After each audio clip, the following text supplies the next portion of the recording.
Welcome to RSP Film and Theory. Adam Harstad, Matt Waldman. Today we got nothing for you on the fantasy front.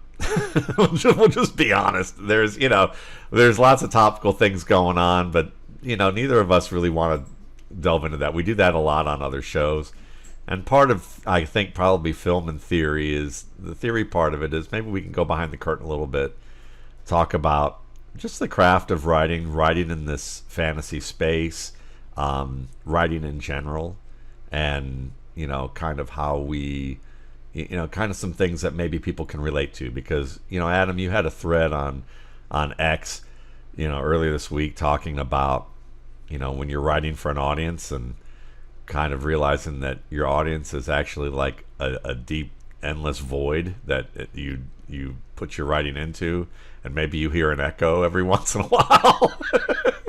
And that's about it. Or maybe some annoying bird flies out of the hole, and that kind of thing. But you don't get a lot of feedback, and kind of how that's a common thing, and just kind of see where that takes us. So what are your tell us a little bit about that Twitter feed. I think maybe to start with, and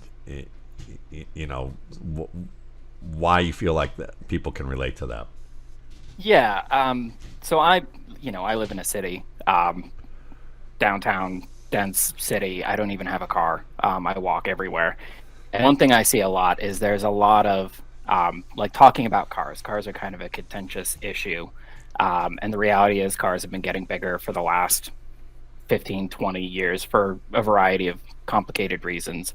And people talk about car safety, and they say, well, you're safer in a bigger car. But the reality is somebody who's never really represented in that discussion is the pedestrian, the person who's walking. And it's unambiguously clear that these larger cars are more dangerous for pedestrians. And they never really get a seat on the table. You've got the, what is it, the NHTA or whatever, who does the crash safety ratings. And they say, like, this is a safe car, this is a not safe car. And they never even tested pedestrian safety. Like, that's just not on their radar. That doesn't qualify as safety. And I always notice when it's a discussion of something like that, it's always framed as like two competing groups. You have drivers and you have pedestrians, and their interests are at odds. But the thing that always strikes me is that who are pedestrians? Everyone's a pedestrian. If you drive to a place and then get out of your car and walk into the front door, you are a pedestrian. There's nobody who's not a pedestrian at one time or another. And I think the same is true of writing.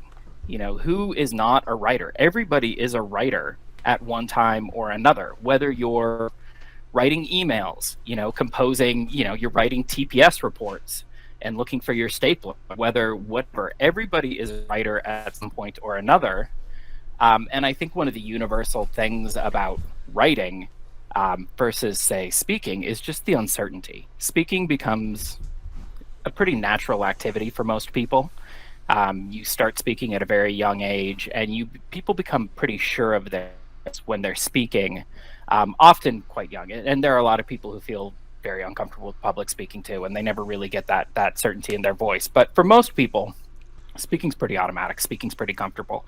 But writing just never really achieves that same level of comfort. You write something and there's a lot of agonizing over, did I write it right? Did I do the right thing? How are other people receiving this? And there's not a lot of feedback. Whether you're writing an email, when was the last time anybody ever heard, hey, that was a really well-written email. I really appreciate the way that you phrased that point. It was really effective at nobody ever hears that. There's no feedback outside of school, and even inside of school.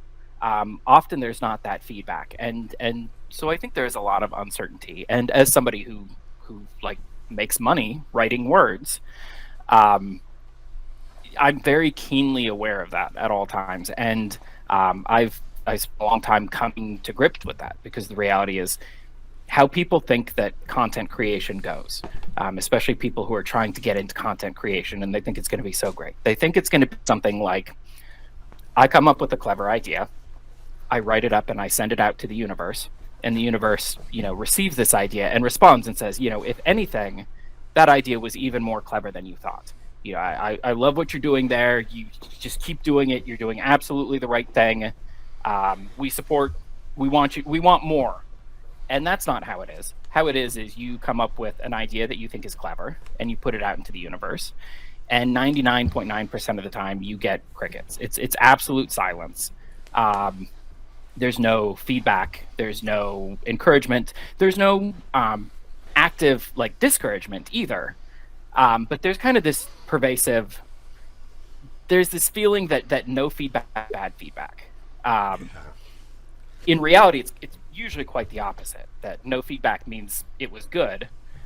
When it's bad, the universe will very quickly let you know. But it doesn't feel like that. And so I was talking about, I started at Football Guys in 2013. I'd written for other places before that, a site called dynastyrankings.net. And I'd been on forums, and forums were kind of the exception. You get a lot of feedback on forums, whether it's people immediately telling you you're an idiot. Somebody made that joke that writing on Reddit is the exact opposite. You post something and then the replies immediately fill up with everybody telling you you're an idiot. And I'm like, yeah, that's forum culture. I grew up in forum culture. I'm used to that. Yeah.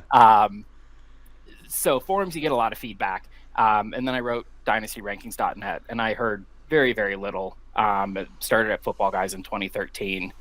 And when you're new and you're kind of uncertain of your place in the world, and the path that you're on, you really crave that validation that I made a choice and I want to know that it's the right choice. And it's hard. It's disheartening when you don't get it. And I shared an email that Gene Bramall sent me in 2014, just out of the blue. And it was like a 3-sentence email. It was just something like, hey, I really liked your last couple of pieces. I love the way you're looking at things. Keep up the good work. Probably took him two minutes to send, if that. I doubt he even remembers it.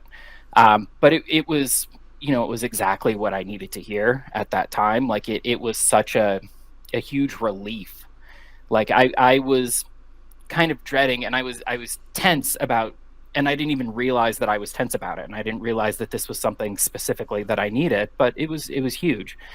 So now I always try to make a point when I read something that I like, even if it's not perfect, I'm not looking for perfection, but if I read something that I think is interesting, or that I think hey, I kind of like where they're going with this, or I just try to send a quick note, and say, hey, I read this, I liked it, keep up the good work. And I don't, I'm not going to get into hey, I think you could have done this better, or hey, I don't think that this came across. I just want the habit of saying, I read this and I enjoyed this, and I did.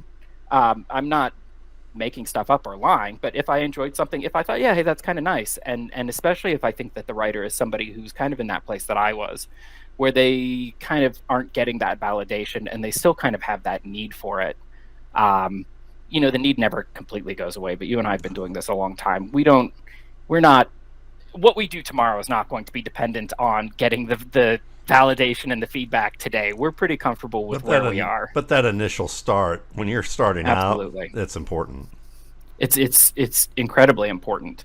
And so, yeah, I always try to make, and I tell people too, if you want to know high return on investment in terms of the amount of effort you put in versus the amount of impact that it has, something simple like that, just 2 quick sentences, hey, I liked this, to somebody who you think might not be fully comfortable with the path that they're on, or their place in the world, probably has the highest impact of anything you're going to do during your day.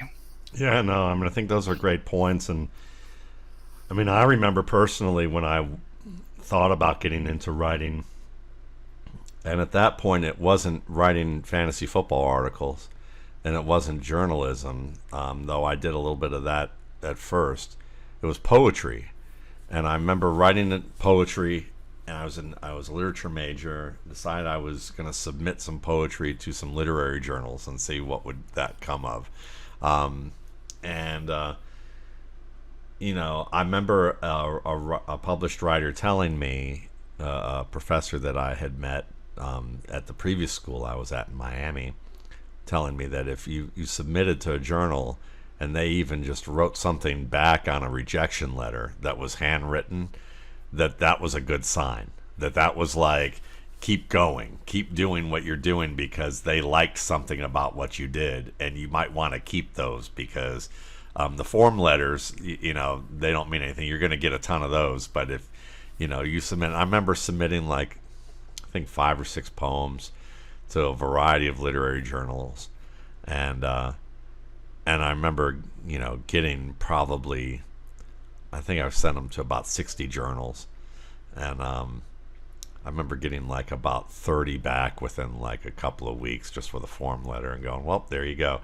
And then, eventually I got about 5 to 7 back that there was actually like, I liked this for this reason. I liked that for this reason.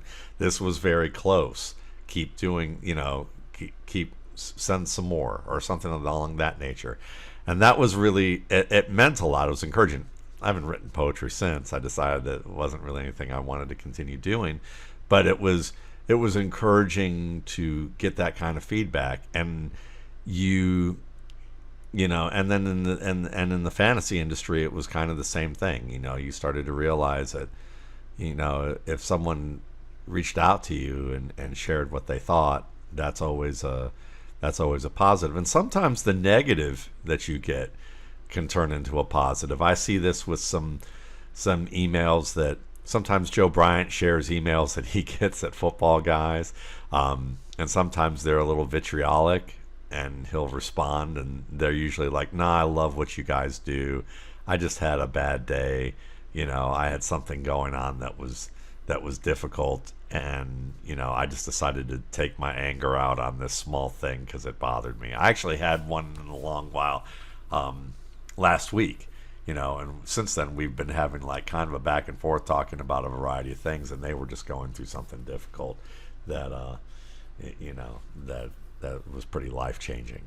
So sometimes that feedback is interesting because it just shows that they are interested and they're invested in what you're doing, and they may just dislike that on a podcast, something that seems kind of insignificant to them was significant at that moment.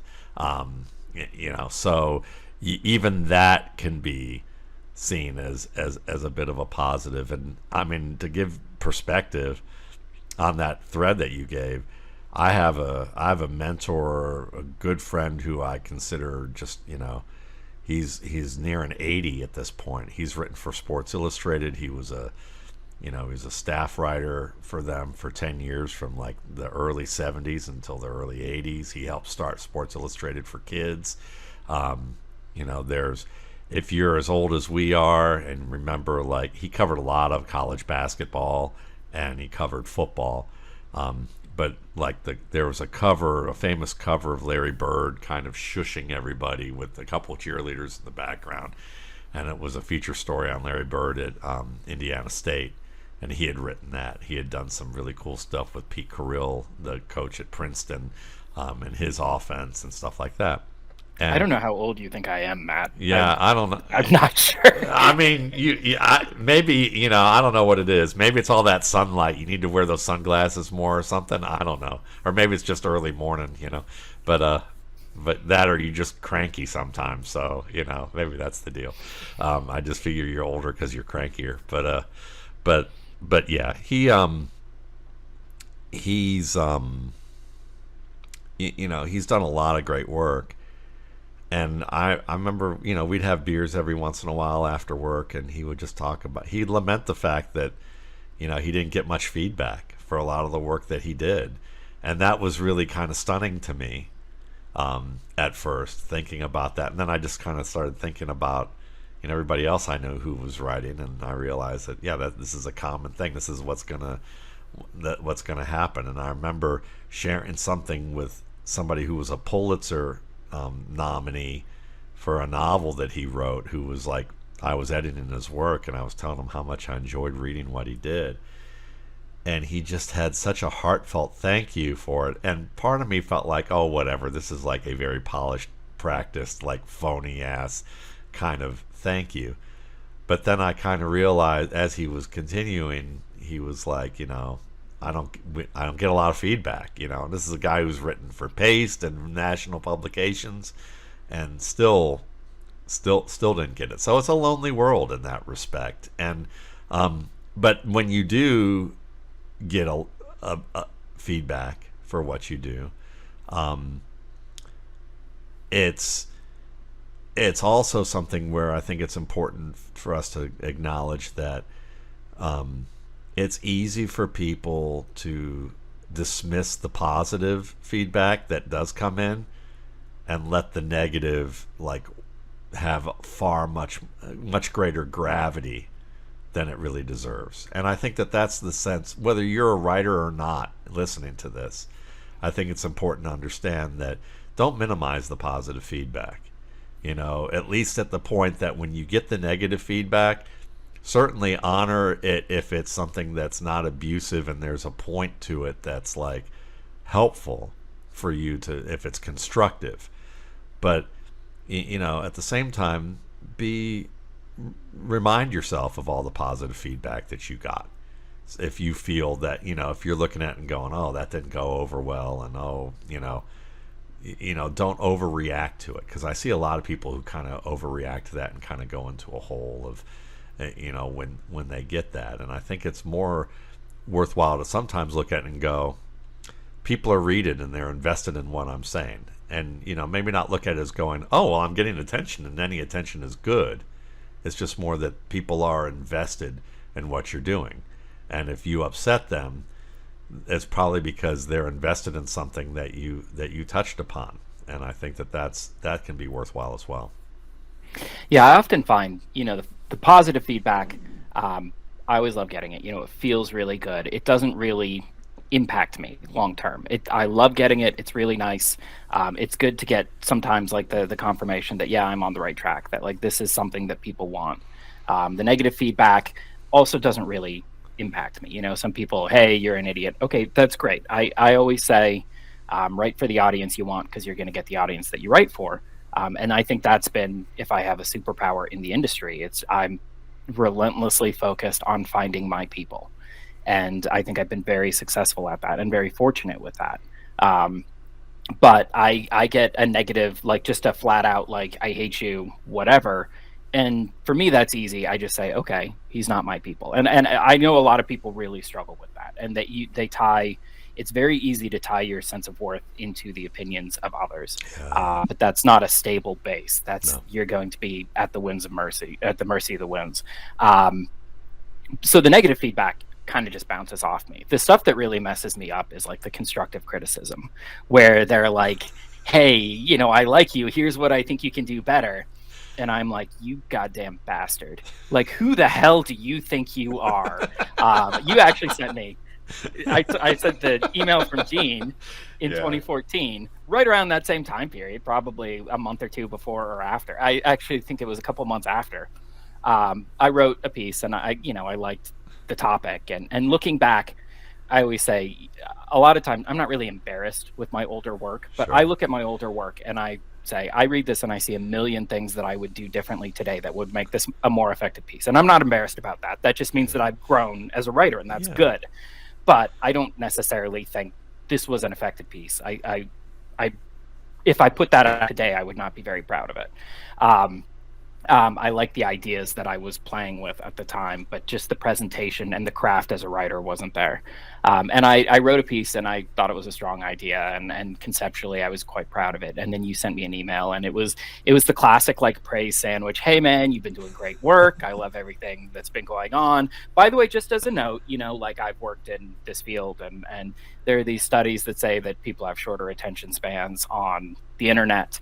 And so you should probably maybe consider breaking up your paragraphs into shorter paragraphs, like 2-sentence paragraphs, 3-sentence paragraphs, more white space in between them. You don't need to change what you're writing. Just break up the paragraphs more, and people have an easier time following it.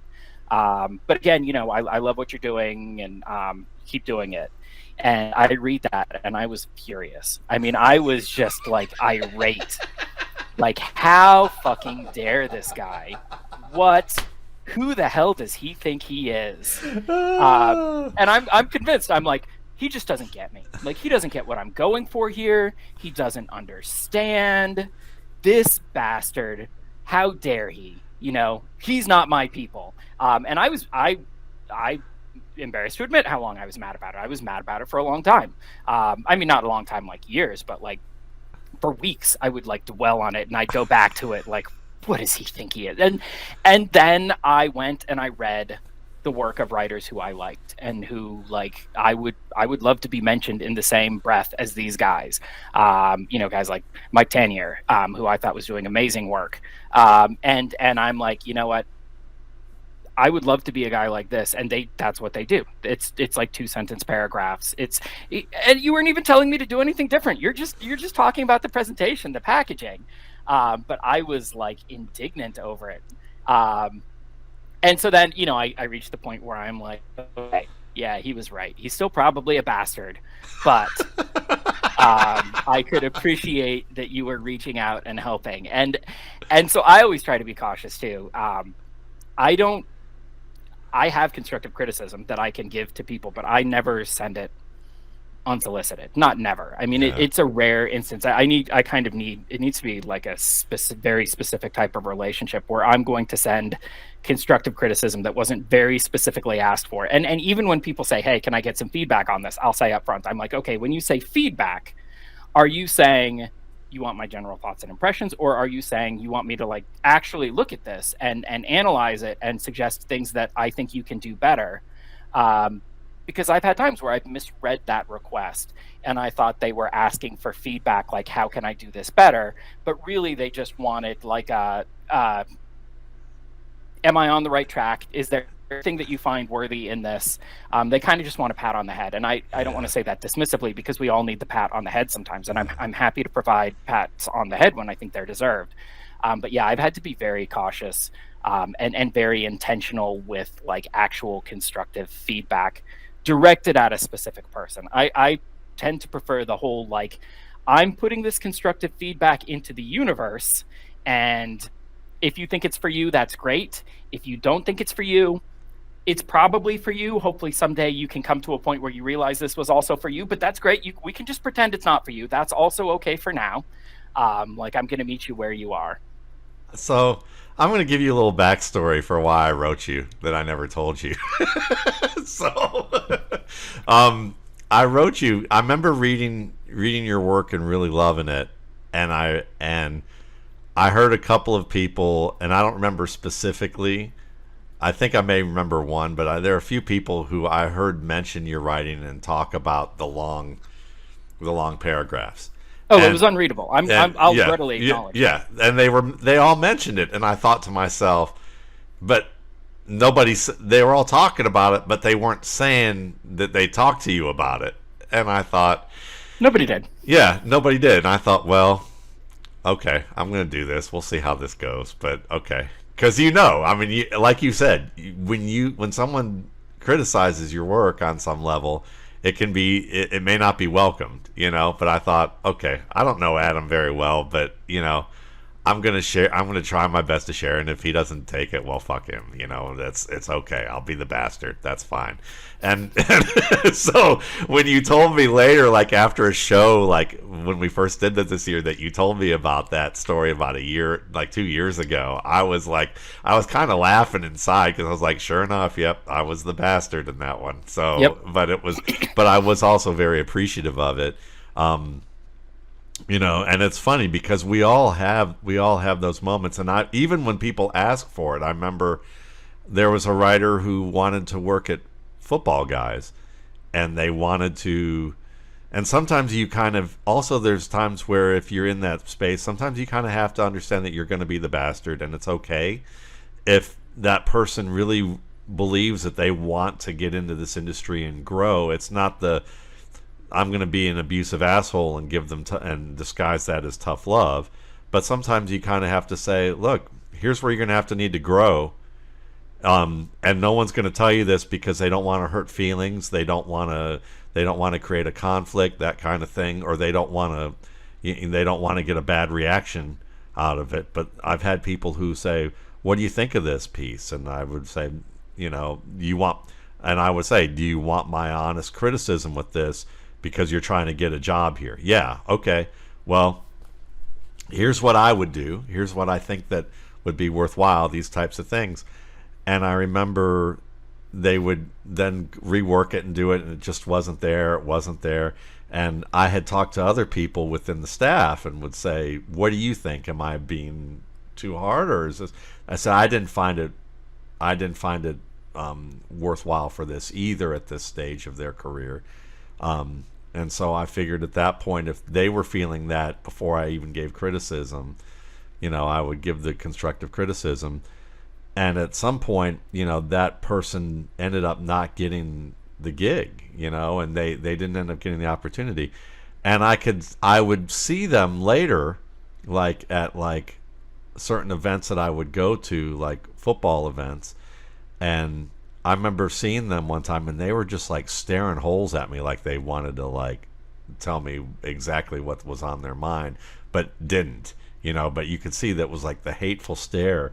And since then, like they're actually quite kind and friendly now, but it took them a while to kind of realize that it wasn't personal, that I was trying to help them, and that I was just the one delivering them a difficult truth, which was, you're not ready yet. Doesn't mean you won't be ready, but you're just not ready yet. Or these are things you got to work on, and they decided you're not ready yet. Because it wasn't like I was asked, should we hire this person? I just said, I said, here's the things that I saw that I think could be worthwhile. What did you think? And they said, yeah, I don't think they're ready, And so then I was like, okay, well, I can see that. And, I just told them, these are things you could work on. I think this is what could make your writing better. And just if you don't get this opportunity now, you may get it later. Keep working at it. And sometimes you need to be challenged a little bit to see how much you do want it, and how much you want it, and how much you want to do it, if you need to level up your game. And that's and usually people appreciate that later, as you can see. It's like but I've had it too. I've had people, I've spent hours working on something and have an editor tell me, yeah, that doesn't work, and then what's infuriating is not only is it doesn't work, but in 5 minutes they see the solution to it, that you've spent like 8 hours on it, much longer even. And then they just, like, because of their years of experience, they can identify it, and within like 30 seconds they're like, this is how I would have done that. And you look at that and you're angry, and part of it's misdirected because you're angry with them, and then you're more angry with yourself that you didn't see it. And then you realize, this person's been doing this for 40 years, and I've been doing this for, I've been doing this full time now for 3 minutes compared to them, So it's part of that too is just understanding. I think there are a lot of young people out there who, you're new and you're getting started, and you forget about that. It takes real work, and what starts. Think about how much effort as a baby you must have put into learning how to walk, much less learning how to crawl. All the hours where you're moving your legs, and and that's what you're constantly doing, is you're really trying to develop movements, and you're putting hours and hours a day into that. Even if you don't consciously know that's a goal, you're working at that. And then, someone who's been walking for decades, it looks effortless. For someone who's just getting started in life, it looks like a life or death struggle when you remove the cute little baby face that's with it, and sometimes the baby face isn't cute anymore because they're frustrated too. And I think that we all go through that in stages with the work that we're trying to cultivate, and you kind of have to be understanding with yourself to know that if I keep working at it, the growth isn't linear. It will shoot up, and it will be noticeable to other people, maybe even before yourself, that you've experienced that huge leap in growth. Yeah, when I hear from people who want to get into fantasy football writing, I always try to be very upfront and remind them that there's two parts to fantasy football writing. The first is fantasy football. The second is writing. And these are not, the second part is not subordinate to the first part any more than the first part is subordinate to the second part. This is the job. This is the requirement. And people tend to come to fantasy football writing from the fantasy football side. Most people play fantasy football and get into the writing, rather than, you don't have many people who are writers who decide to get into fantasy football. I'm not saying that never happens, but by and large, that's not the path. And so a lot of people, that's their area for growth. This is what you've got, the fantasy football. You've been doing the fantasy football. You're much more confident and competent and stronger with that. But you're not there yet on the writing side. And I tell people, you're going to need to take that as seriously as you take the fantasy football part. You can't bullshit the writing part. Yeah. You can't just be like, I'm so good at fantasy and I'm such a good scout and I'm so insightful. And there's a lot of great, insightful people who are not great fantasy football writers because they've only got the half of it.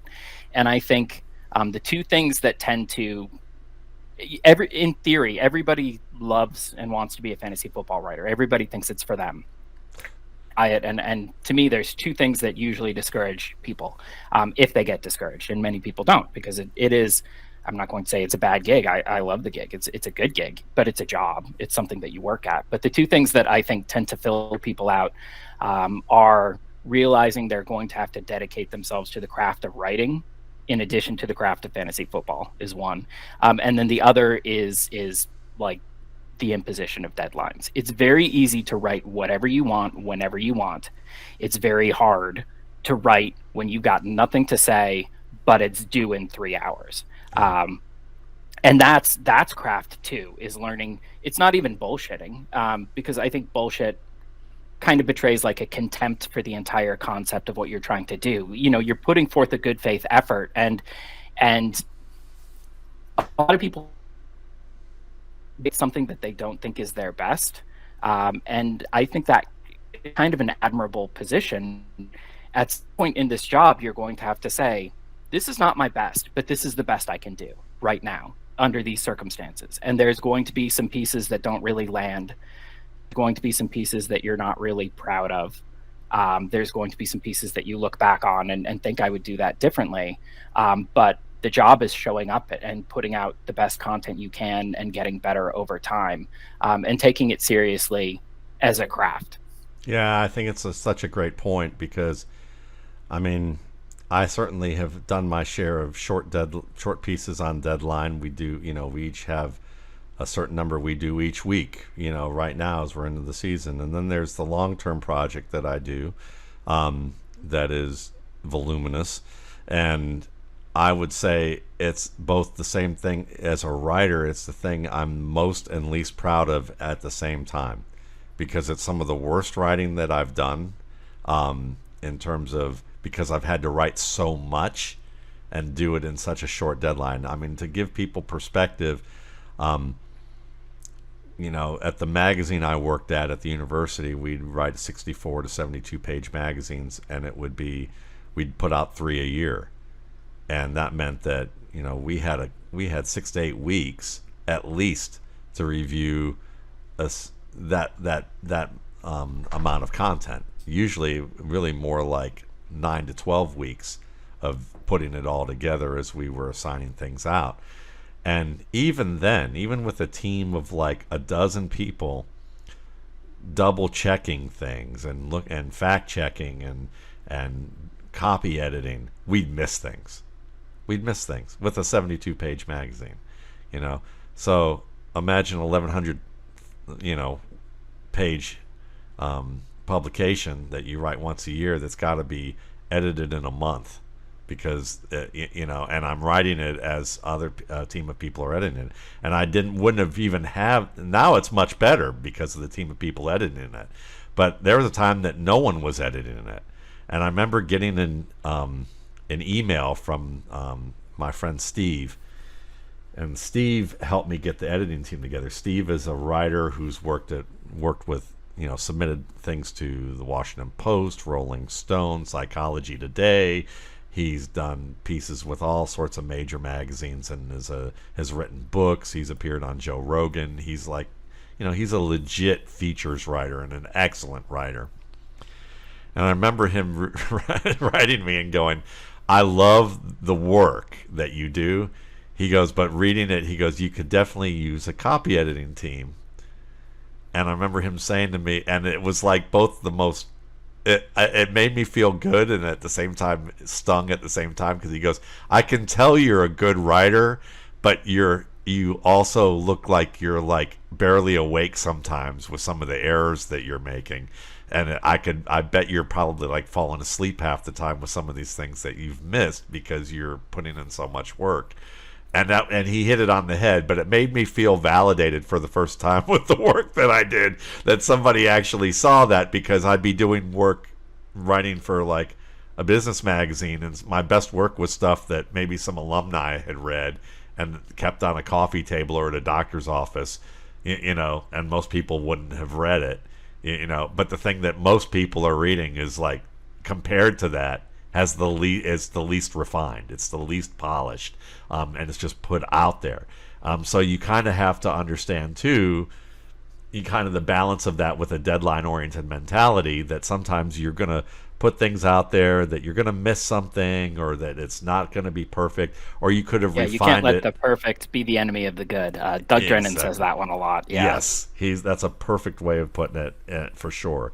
And so I mean, these are some of the things. And deadlines, some people are good with certain types of writing, and you have to get better at other types of writing. I had a colleague who wrote press releases. He was great at getting the information. Press releases are very formulaic. But he understood the formula. He could pump those things out. He could probably pump out 8 to 10 of those things in a day if he needed to.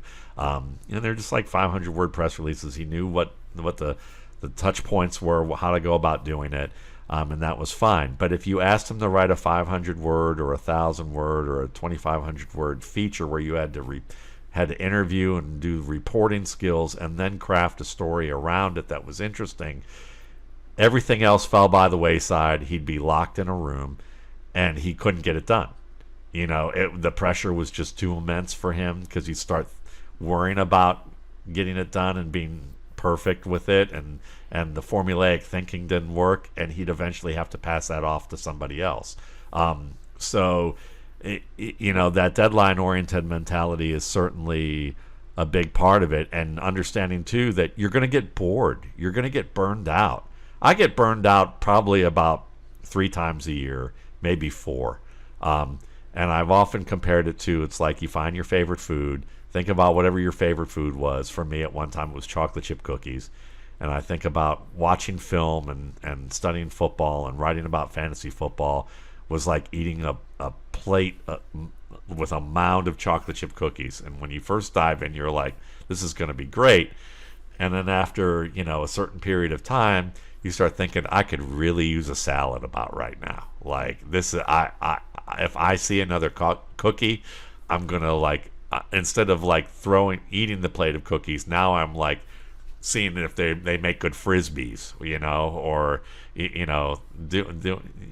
taking them apart and making cookie men out of them or something. And you find that that's the other thing that you kind of have to do, is you have to find a balance between your deadline mentality and getting things done and doing the work, and learning to also know when to take some time away, because this industry is also one of those things that once you really get into it, and I've talked about this with Mark Schofield and Dwayne McFarlane and Bob Harris and a variety of people over the years, is that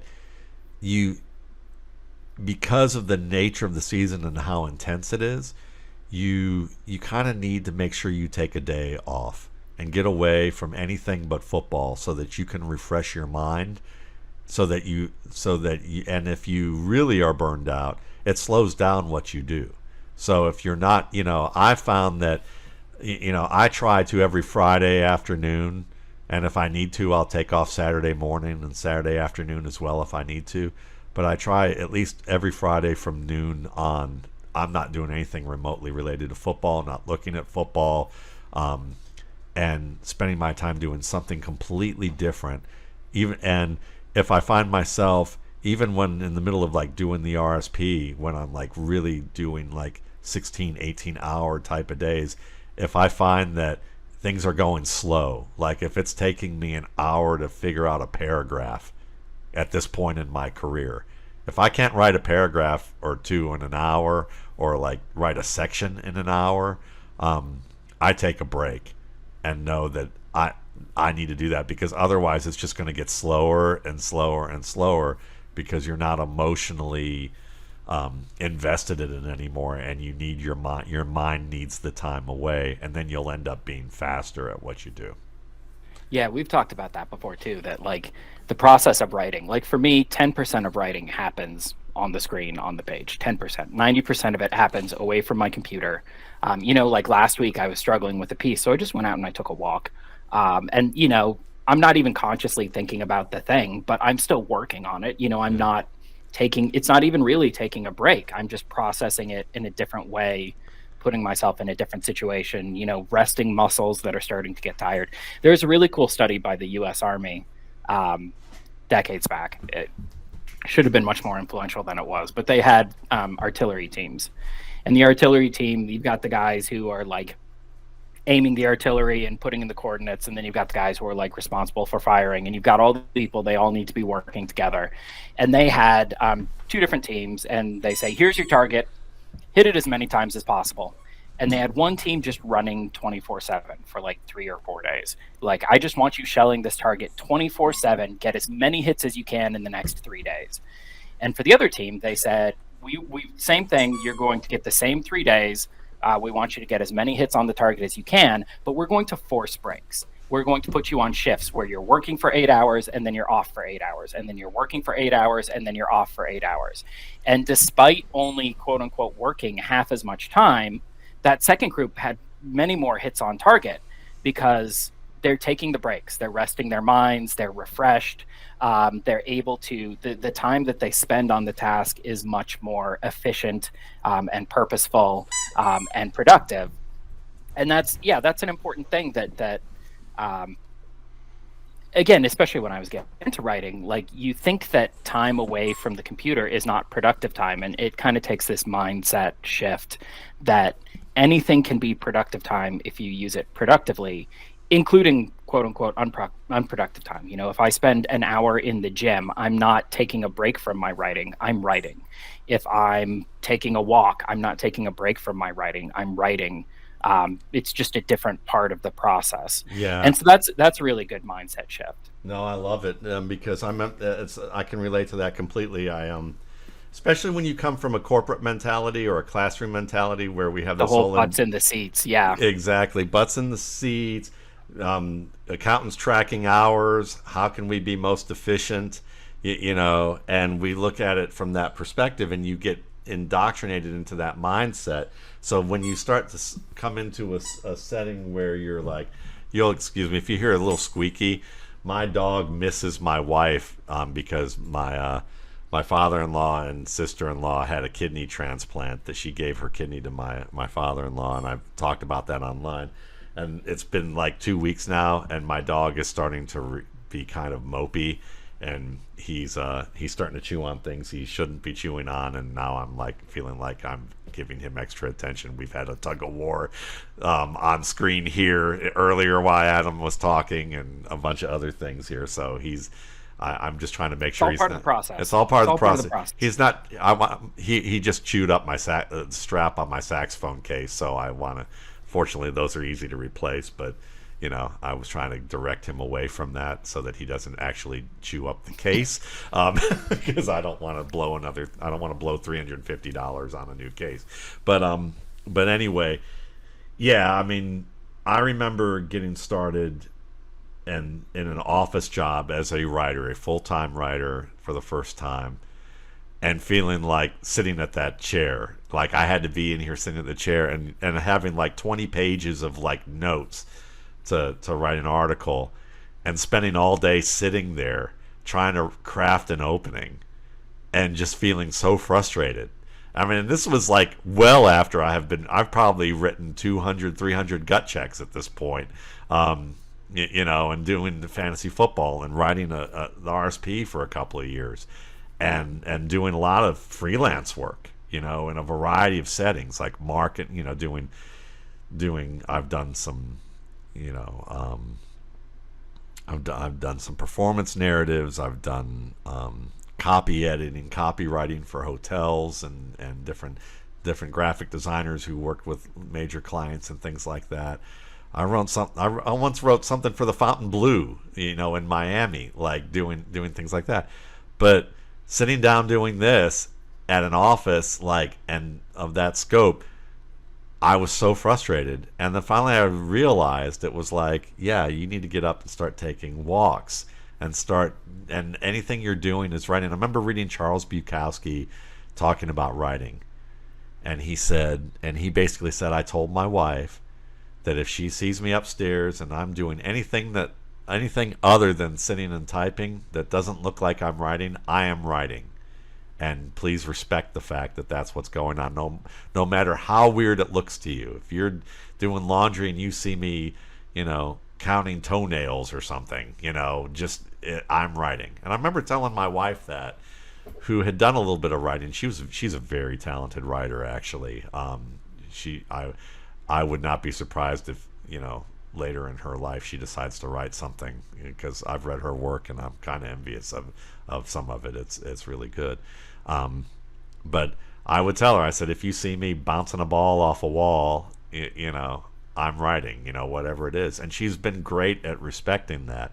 But it took that time, and I got validation from that from a writer by the name of Jackie Banazinski, who is a Pulitzer Prize winning journalist who did a clinic. And I remember there were about 6 of us that were there, and she would ask us, like, so when you're writing, how many of you like clean your house?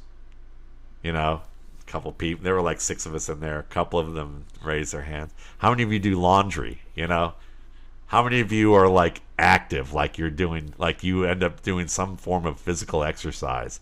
Like, do you find yourself like doing squats or push-ups or walking around or throwing something around? And I'm like, yeah, that's me. And so, and she was like, yeah, she said I'm the exercise person myself. And like you said, it's the subconscious is fomenting everything, and it needs that time and space where it wants the conscious mind to get the fuck out of the way and let it do its work, and then it comes to fruition that way. So I think that's a big obstacle for people who get started. And then some part of it too is like just getting it down, getting the nasty stuff down at first. People want it to be perfect right away, rather than just like writing down whatever it is you think, how crazy it is, or how shitty it sounds, or how like preschool it may look, and then going back and refining it later, And then the other thing that I think that I see a lot too, and is outlining.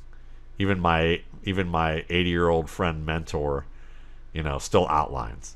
He still goes back and outlines things, and it works very well. And when I've been stuck, I've always didn't want to do that because it just felt so school. It felt so like public school.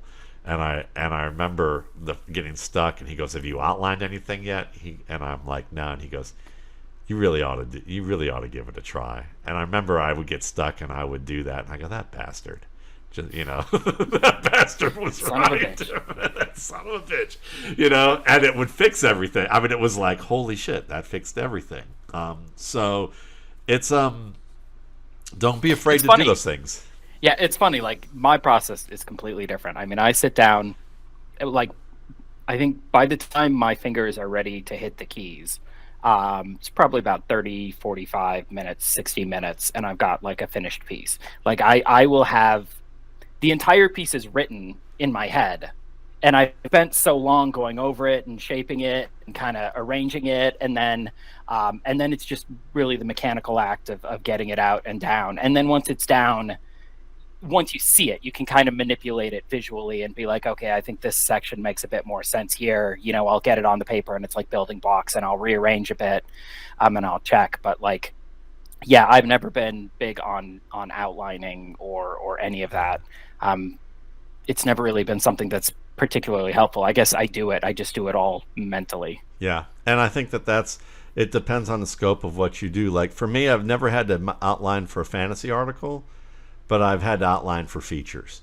Like when I'm doing if I'm doing I can see that. if I'm doing like a 2,500 word feature, and it's on a subject that I don't know a ton about, but I've taken like 30 pages of notes, and now I've got to kind of parse that out into a 4, 5, 6 page piece. that's when the outlining is unbelievably helpful. So if it's a subject that you're just getting familiar with, or it's something new in fantasy football, maybe that you're not usually doing, or you're going to tell a story involved with that, that can be a little bit, that's part of it. But like with online writing, it's a little different. Like for me, usually my outlining now is like, I watch the tape, I take some notes of like, here's something I want to talk about, here's something I want to talk about, here's something that I want to talk about, and then it's just kind of like, I've been doing it so long that it's just like you put that out and decide what format you want to go with. And also now I'm trying to be shorter with certain things, and do that with, I'm sure somebody told you, hey, you'd probably be more effective if you're shorter, and you were thinking, you son of a bitch, you just don't get what I'm going for here. There you go, right? See, there you go. But like but yeah, I mean, there's some things where like, or if I'm not being shorter, I'm not being that much shorter. I think most of the readers would probably know that of my work with that. But maybe there's certain things where I'm doing less introductory storytelling than I used to do. Now I'm just kind of being like, okay, here's what I'm doing: buy, sell, hold.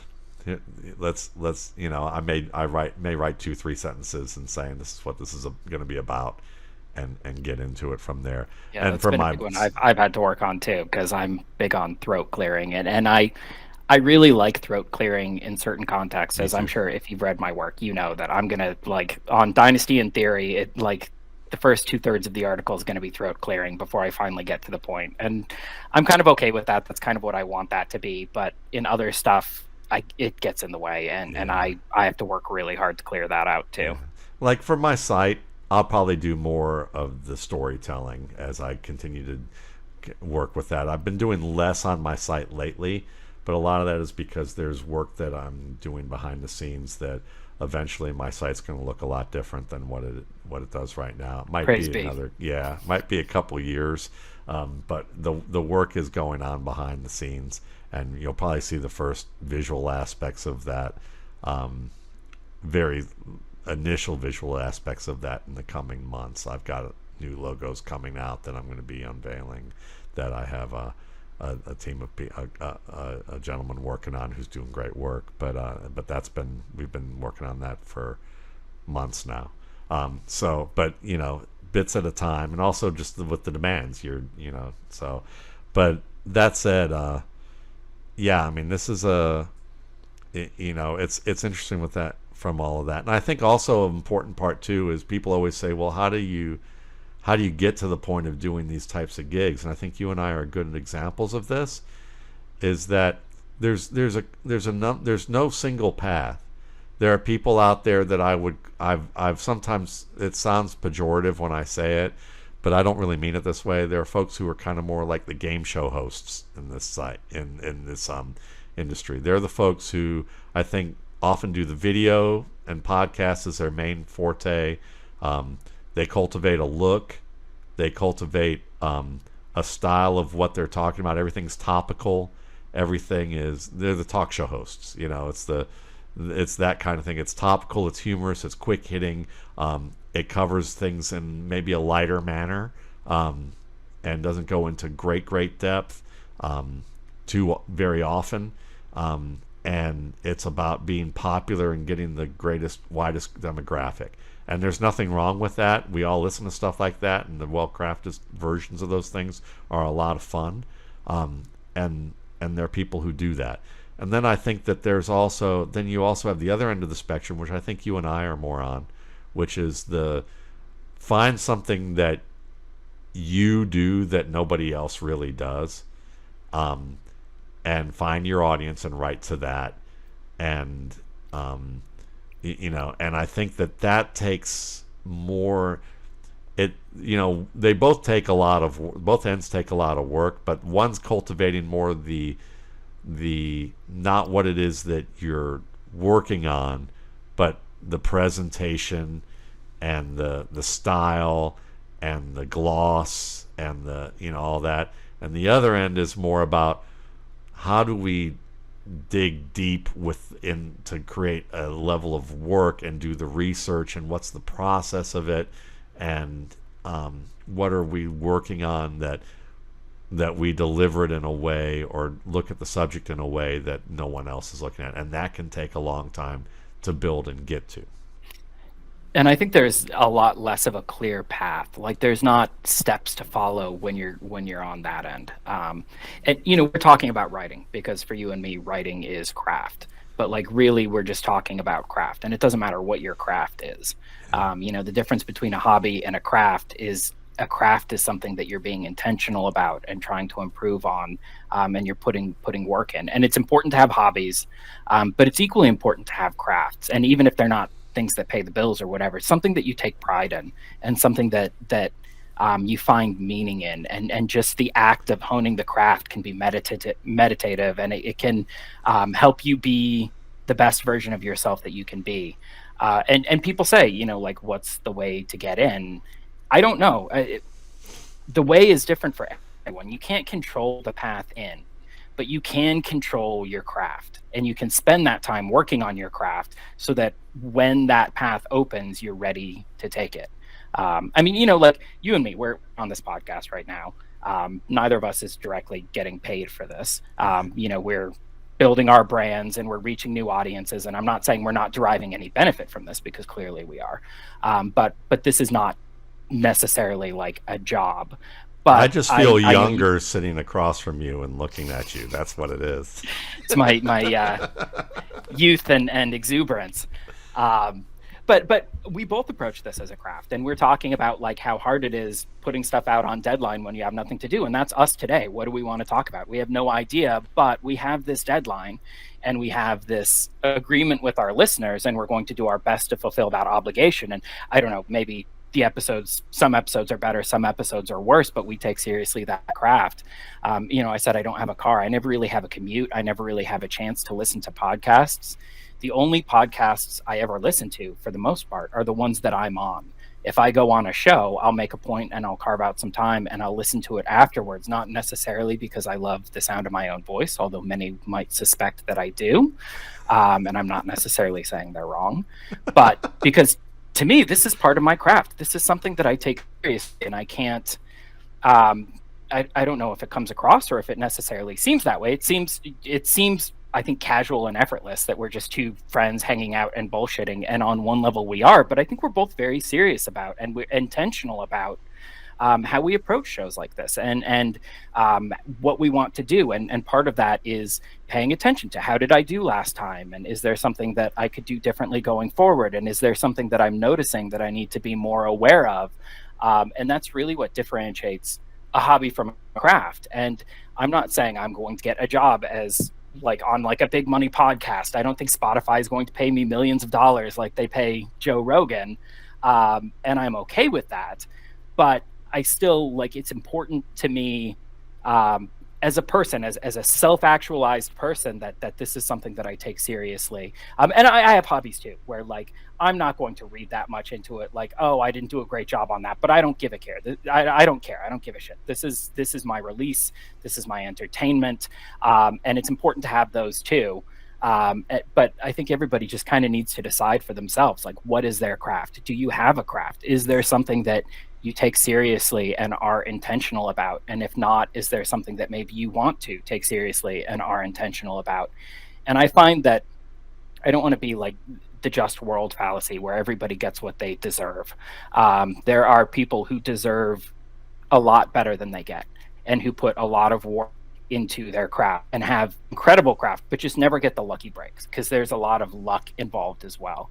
But at the end of the day, if I work hard on something and I don't get what I want out of it, I can still take comfort in the fact that of what I put into it, and that I did my best, and I'm a better person at the end of the day than I am at the beginning of the day. Yeah, for sure. No, that's a great point. And I even think that there's a point where sometimes you have to face the tough reality that you're balancing crafts, because a podcast is a different craft than writing, and fantasy writing may be different than scouting, or, or feature writing, or all those different things. So it's a lot of different mindsets that go into that, and a lot of bandwidth can be taken up with it.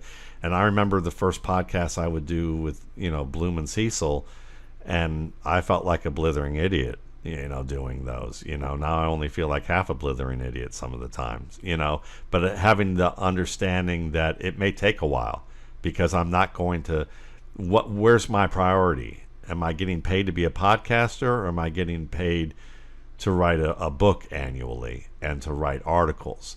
And I would say that more of the money that's probably being put into me, given to me, is from, and that I'm earning, doesn't come from podcasts.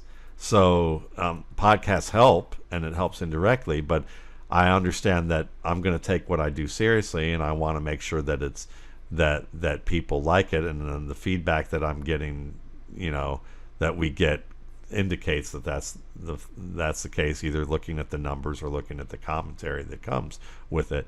But at the same time, if there's, I put it on a slower scale for myself. Am I going to go out and take classes on elocution and try and work on certain things, can make me a sharper host and do that? Not as actively as I might be looking on my board and figuring out how I continue to work on my process for scouting running backs. And sometimes you're going to have to prioritize those things and understand that you care about that, but you don't want to drive yourself crazy, especially in this fantasy world where you're balancing multiple crafts with it. And I think that's the tough part, is like, how good of a social media person can I be to maximize my clicks? How do I maximize my listeners? How do I maximize all of these different things? And sometimes you kind of have to look at it and go, I can't be everything for everybody. Again, it comes back to writing for your, really performing for your audience, but also prioritizing what's most important for your audience and most important to it, and knowing that there may be a point where you may need someone else to do some of this stuff for you than you doing everything. And even then, you got to be careful. Like, I've had multiple people go, I'll do social media for you, but I would never have someone do my X feed. Like, not in a million years. Like, that's because it's gonna be sniffed out pretty quickly that it's not me doing it.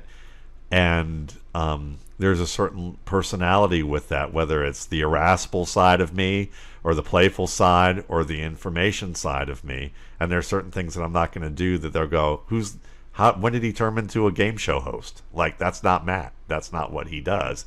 And you're going to end up drawing listeners to what you're doing who have different expectations than what you want to deliver. And now they're unhappy. And now you're spending more time.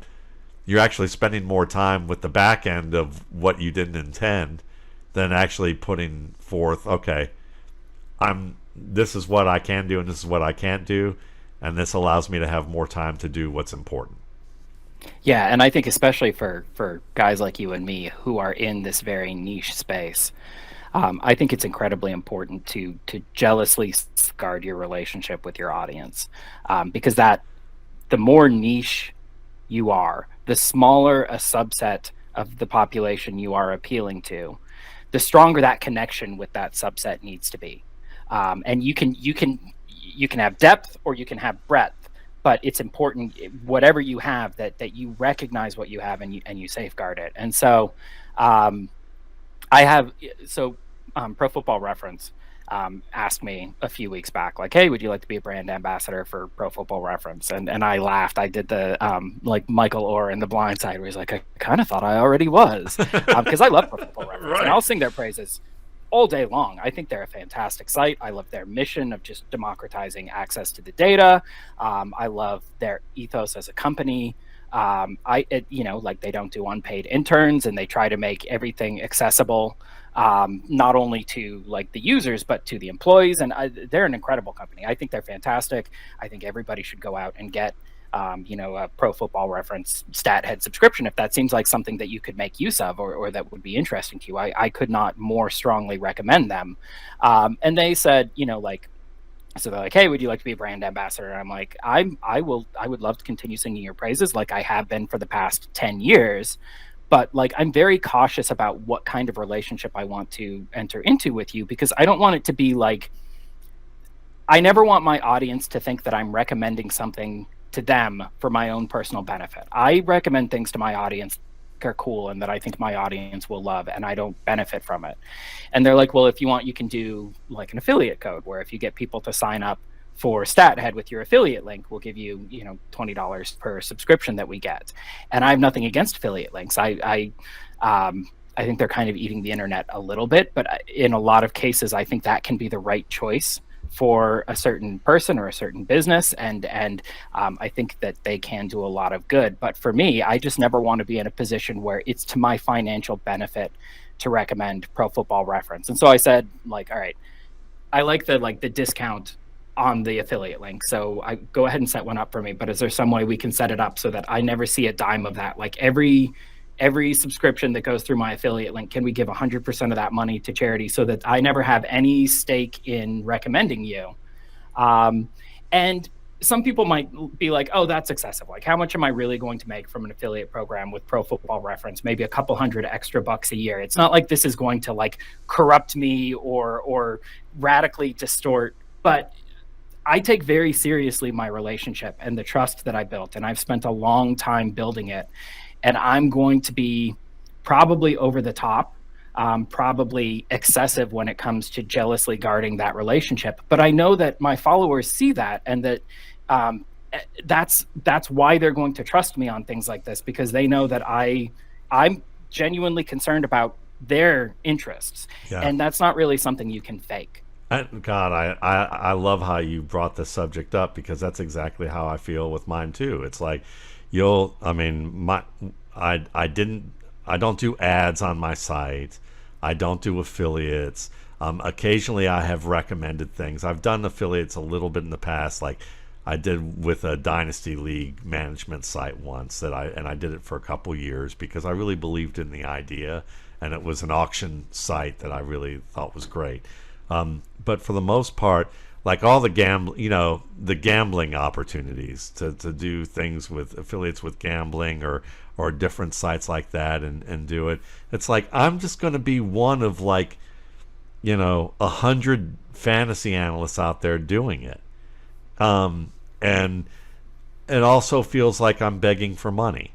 And I don't want to come across that way. To me, I look at it as this is I've earned people's trust with what I do and what I ask for people to buy.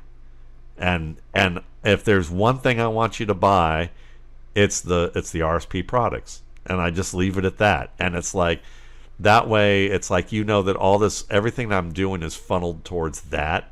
It's not towards spending all this extraordinarily time that becomes disruptive to everything else. That's why I don't do ads on these shows. I mean, I could probably go and work my way to trying to create a show that's tighter, and we have to have specific things in a specific order and certain breaks and do the ad breaks. And I don't begrudge anybody who does that. If you're if you're more the game show host, talk show host style of fantasy content provider or football content provider, that's part of your lifeblood. And I know people who make a good living off of how that works, and I've investigated some of that. But at the end of the day, what I like is when I get the RSP, I generally get when I sell the RSP, I generally get within that month the most thank yous and kindest notes that I get all year. And it's wonderful, and I really do appreciate that, because it makes me feel like I know that people are excited about it, and that validates the approach that I take with it, is that that feedback comes from that manner. And that, and then also too, because of that and the way that you cultivate what your audience is seeing and how you look at it, when I fuck up, and I do, with my updates, and sometimes I forget to put the right link in the email for people to access it, or a password, the line bleeds over or something like that. And more times than not, it's generally people skim something and they miss it. They misread something and they email me. So I joke with them all the time in my emails. Many of you reading this probably already know this, but like those of you who are new, I'll often say, listen, if you didn't read the single paragraph of directions in here and you email me and we find out it was your error, you owe me a beer and a meal, you know? And so, and I joke that I've probably got like 3 or 4 weeks worth of beers and meals coming to me at this point with people. And now it's fun because people realize it's friendly and I'm going to help them and turn things around, but they also can begin the conversation by like, look, I can't get into this. I'm sorry about emailing you. If I'm wrong, look, I'll buy you a beer and meal. It's probably me, but whatever. And occasionally it ends up being me, and I owe you all a beer and a meal, you know, and we just have fun. We have a joke with it.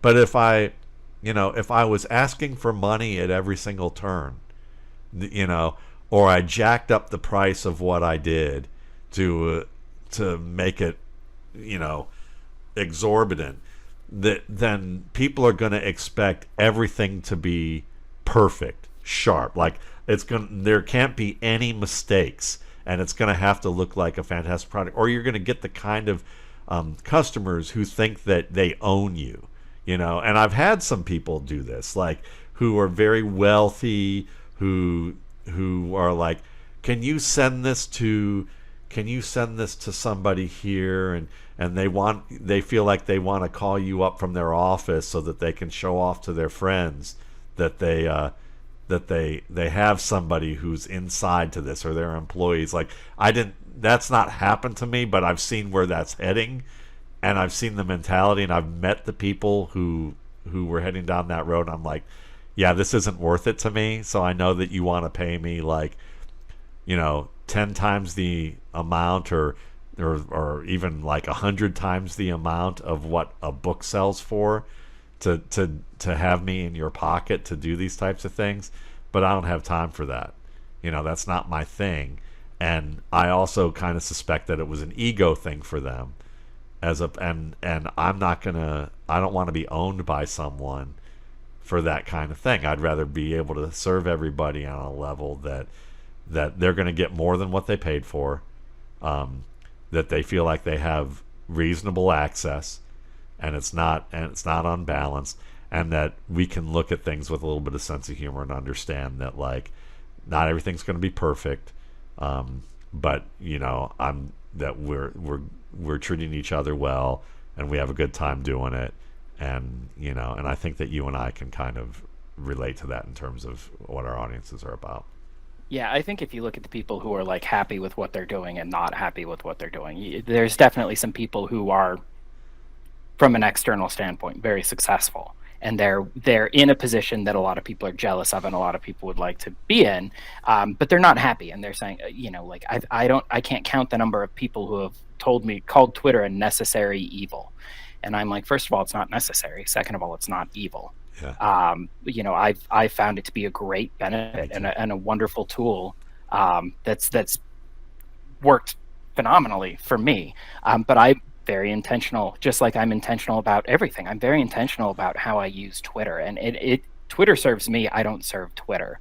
But I think that the difference between the people who are happy and content and the people who are miserable, it's not how successful they are. It's really how well they've aligned their incentives. Yeah. And for me, my incentives are, I do the thing that I want to do. And if this is a thing that society values and society finds value in, I get compensated and I get rewarded for that. I'm never in a position where I'm getting compensated and rewarded for stuff that I don't want to do. And I'm not saying that I love every aspect of my job, you know, like streaming kicker model. And I think that's of incredible value to Football Guys subscribers. I'm sure that is, in terms of like actual impact on our subscribers, it's probably far and away the most impactful thing I write every week. And it's also, you know, pretty formulaic, and I built the model, but now the model's kind of just running on autopilot, and I'm explaining the model and I'm doing this, but it's not like the most exciting thing that I do every week. But it's necessary. It's necessary, right? I'm not saying that I get like super jazzed and I'm jumping out of bed to like write up the results of my kicker model for the week. But you know, I respect, again, I'm trying to provide value. I very much value my relationship with my audience, and I want to be of use to my audience. So I'm not saying that I love absolutely everything about it, but I think my incentives are aligned where I'm not in a position where I feel like I have to compromise what I want to do or I have to. There's nothing performative about my work where I have to perform as somebody else. And I've been very, very fortunate at Football Guys that Joe and Clayton and everybody has made it clear to me that they are in the Adam Harstad business. They're not looking for anything other than Adam Harstad, and that, we want you to write this article, but we want you to write it as Adam Harstad. They asked me, hey, can you take over the weekly picks against the spread column? And I'm like, okay, but if I do that, you need to understand, I'm not going to be like, hey, here's how you can make $1 zillion on gambling. I'm going to be on, hey, if you're betting, you're going to lose 5 to 10% of all of the money you ever wager. There's nothing I can do to change that. That's the fact of reality. Betting can still be fun, and it can be a way to add entertainment and engagement. And I can maybe give you some tips to like minimize your losses, but I'm not going to bullshit you and tell you I'm going to make you a profitable gambler, because even if I were a profitable gambler myself, and I'm not, I can't convey that to you. Vegas's structural advantages are too big.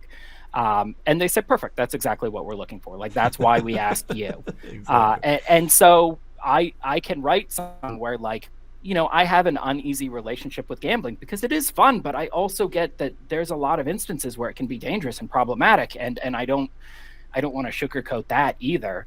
But I found myself in a position where I don't have to compromise who I am or be somebody else. And it's just been from decades of, like I said, write for the audience you want because you get the audience that you write for, and be very jealous of that relationship when you get it. That I have worked my entire career in the fantasy industry building this relationship, and I'm not going to throw it away or even risk like a 0.1% risk of throwing away any of that goodwill that I built up over something that like ultimately like doesn't mean anything to me. Yeah, no, I think that's another thing that you mentioned that I think I just kind of want to give a final point about for myself at least, and then hand it over to you, is that you mentioned about professional jealousy, and I think that's another interesting topic because you talk about people who are fulfilled in where they are, and those are the and that's kind of a good aiming point to have. I think it's also worth understanding that it's okay if you feel professional jealousy. It's okay if you have those moments. You're going to have them, and it's okay, and allow yourself to feel them. Just understand what it is, and remind yourself again of what it is that you're trying to do. I mean, there's lots of people I look at on Twitter every day, and I'll look at stuff and going, wow, they're getting a lot of attention for this. And then I'll look at something that I did and go, I said the same thing 3 weeks ago. I wish that I was getting that kind of attention, but then I understand that I'm in a setting and in a place and in a niche where that's just not going to happen. And maybe they were either more artful than I was, or more calculated than I was, or they just have built up a level of equity that I'm never going to attain. And then there's people who are looking at my work and thinking the exact same thing. So it's never ending on that level. You're competing with yourself, and sometimes you have to have that self-talk to understand that, and that it never goes away. You just get better at recognizing it and understanding it, and realizing that what's your insecurities and what is it that you really want. Because sometimes I'll look at stuff and I'll get burnt out and discouraged, and I'll look at it and go, eventually after a few minutes of this, or if even a little longer sometimes, I'll finally have a realization. I'll be like, look, Matt, what do you want to be? Do you want to be something different than what you are right now? Or is there anything that you want to do differently than what you're doing? And the thought's, no, hell no. This is exactly what I want to be doing. And then the thought is then why are you trying to be something else? What's the reason? And it's usually, I'm just worried about that what I'm doing is going to continue on as successfully as it is, and I want to be ready for something next and continue to grow, and I don't want to get stagnant and people to be like, and suddenly start losing people in droves, and they don't want to look at my work or read my work and become outdated, and so especially as you get older, you look at all the young faces that come in here and you go, oh wow, I'm becoming the old man in the room, and so you do worry about those types of things, and then you kind of look at it and realize, no, you're in a good place, and it's okay, and it's probably healthy for you to continue looking to look at ways to continue to not stagnate, but at the same time know the difference between stagnating and trying to make a change for no good reason at all. And that's my own personal self-talk with it, like that shows up with how it's going. And sometimes part of that's also because of where I came from with how I did this industry, and there's a lot behind the scenes that I could share about, but I've mentioned this before, but for me it's the idea of, I still have a mentality that I think that I've had times in my life where while I was doing this where I sacrificed a lot to do this and felt like that is which bill am I going to pay this month? Is it going to be electric or water? And it's like, well, it's going to be electric because I need to work. And so I still have a little, when you've gone through that, you have a little bit of that mentality. So it kind of makes me internally a little combative sometimes when I see things, and that may sometimes bleed out, and on some levels I'm sure that I'm not always aware of. But you gotta have, you're constantly going to have it, no matter how long you've been in this. You're going to see people that are going to you're going to be envious or jealous of. You're going to have those moments, but you should ask yourself, what path do I really want to be on? And who do I want to be? And do I really want to sacrifice? Am I going to be sacrificing myself to be something that I'm not going to be comfortable with to get that? And if the answers come back that, yeah, you're going to be doing that, then you ultimately go, no, it's much more satisfying to be yourself and be on the path you want to be, and having earned what you've earned because of that. Yeah, I always remind myself, I find it helpful. I don't know, given what I know of human nature, I don't know if there's ever been anybody who got everything that they wanted. Right. I don't know. Plausibly, yes. Plausibly, there's somebody in history or some number of people in history that got absolutely everything they wanted. And then they probably jumped off a cliff. Well, no, but if that's true. Yeah, sure. The one thing all of those people had in common? None of them wanted anything they didn't have. Yeah. And that's the key. The only possible way to have everything that you want, just tautologically speaking, is to not want anything that you don't have.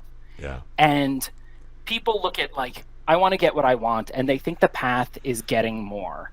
But often the path is just wanting less. Yeah. No, that's perfectly stated, for sure.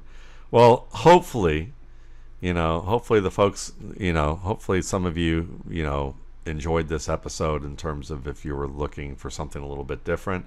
It was certainly worthwhile for us to kind of, have this conversation and get away a little bit from the middle of the fantasy season in terms of all the topical stuff and all the theoretical things that we do. I'm sure that we'll, of course, we'll probably find ourselves back on topics that are more football relevant at the, probably in the near future here. But occasionally this is what you can expect with us, and that's part of the process, and because, for the reasons that you saw on this show. But we do appreciate you hanging with us on it. And we will definitely see you in the next week. Take care.